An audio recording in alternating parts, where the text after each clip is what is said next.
Patuakhali Kalapara content creator Nuruzzaman কাফি তার বাড়ি আগুন দিয়ে পুড়িয়ে দেওয়া ঘটনায় জড়িত ব্যক্তিদের শনাক্ত ও তাদের বিচারের দাবি জানিয়েছেন।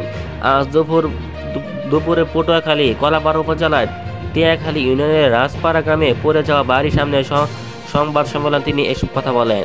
এ সময় সরকারকে এই ঘটনা দোষী ব্যক্তিদের বিচারের জন্য 7 দিনের সময়সীমা বেঁধে দিয়েছেন।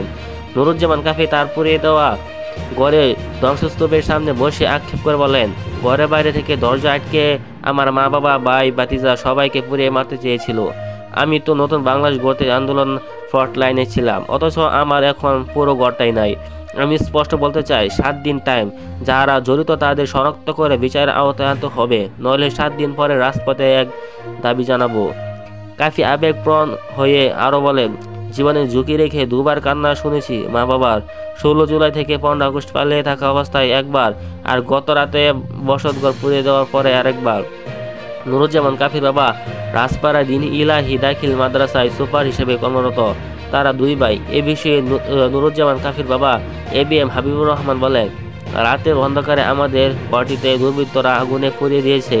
যে যারা মতো করে দরজা ভেঙে আমরা বের হয়েছি, কিছু রক্ষা করতে পারেনি, সব শেষ হয়ে গেছে।